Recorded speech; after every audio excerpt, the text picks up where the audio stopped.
Hello everyone. तो आप सभी बच्चों का स्वागत करती हूँ मैथ्स क्लासेस में दोबारा।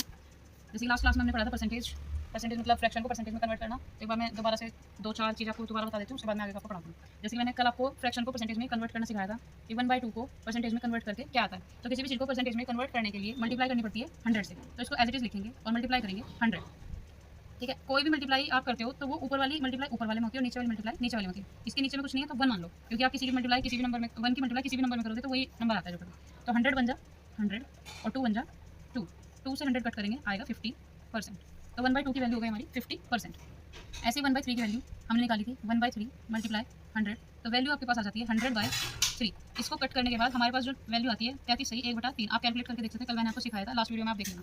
तो आपको पता चल ही रहा होगा 1/2 की वैल्यू हमारे पास है 50%, 1/3 की वैल्यू है 33 सही 1/3%। इस तरीके से हम फ्रैक्शन को कन्वर्ट करते हैं परसेंटेज में। ठीक है, इसी तरीके से हम परसेंटेज को फ्रैक्शन में कन्वर्ट करना सीखेंगे। तो अब हम सीखेंगे फ्रैक्शन, यानी कि परसेंटेज से फ्रैक्शन में कन्वर्ट करना किसी नंबर को। तो परसेंटेज वाली वैल्यू मिलेगी, ऑब्वियसली बात है। अगर हम बात करें 1% को फ्रैक्शन में कन्वर्ट करना है। अब सबसे पहले आप सीख लो फ्रैक्शन होता है क्या। फ्रैक्शन होता है ऊपर फ्रैक्शन होता है बटे की फॉर्म में, यानी p/q मान लो, है ना। ऊपर वाली वैल्यू को बोला जाता है अंश, नीचे वाली वैल्यू को बोला जाता है हर, यानी अंश बटे हर। अब हमें इस परसेंटेज को कन्वर्ट करना है p/q की फॉर्म में। तो जब हम फ्रैक्शन को परसेंटेज में कन्वर्ट करते हैं तो मल्टीप्लाई करते हैं 100 की, लेकिन अगर हमें परसेंटेज को फ्रैक्शन में कन्वर्ट करना है तो हम भाग देंगे 100 से। अब मल्टीप्लाई नहीं करेंगे, अब हम भाग देंगे। तो 1/100 फ्रैक्शन, यानी कि ऊपर वाली वैल्यू p और नीचे वाली q बन गया ना p/q। ऐसे ही आप निकालने लगो 2%। तो 2% की वैल्यू 2/100। तो क्या आप 2 से 100 को काट सकते हो? 2 1 जा 2, 2 5 जा 10 और 0 एज इट इज। तो क्या आ गई वैल्यू 2% की 1/50। इसी तरीके से आप 3% को भी निकाल सकते हो 3/100। तो 3 से क्या 100 कट हो सकता है? नहीं हो सकता, तो यही वैल्यू रहेगी एज इट इज। ठीक है, अब मैं एक ऐसी वैल्यू आपको देती हूँ जिसके थ्रू आप बहुत सारे सवाल को सोल्व कर सकते हैं। उससे पहले मैं इसको रब कर देती हूँ और इस वाले क्वेश्चन को मैं ऊपर लिख देती हूँ। तो जैसे कि मैंने आपको बताया था 1% की वैल्यू 1/100, 2% की वैल्यू 2/100, 2 से 2 को काट दिया और 100 को भी काट दिया तो 1/50। जिन पे भी सर्कल बना रही हूँ ये इनकी वैल्यू है। 3% की वैल्यू 3/100। ऐसे हम निकालेंगे 4% की वैल्यू 4/100। तो क्या ये आपस में कट सकते हैं?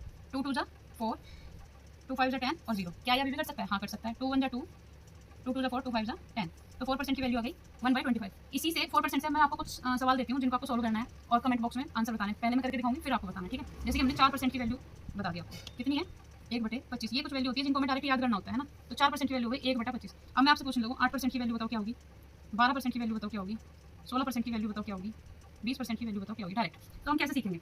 जब 4% की वैल्यू 1/25 है, 8 क्या है? 4 का जस्ट डबल। 8 क्या है? 4 का डबल। तो इस वैल्यू को भी हम क्या कर देंगे? डबल कर देंगे तो वो 8% की वैल्यू निकल जाएगी। जैसे 4 दूनी 8 हो गया तो हम क्या करते हैं 2 एकम 2, 2/25। 12 4 का कितना गुना है? 3 गुना है, 4 तिया 12। तो यहाँ पे भी हम 3 की मल्टीप्लाई कर देंगे 3/25। ऐसे ही 16 4 का कितना गुना है? 4 गुना है, 4 चौक 16। ऐसे हम इसमें भी 4 की मल्टीप्लाई कर देंगे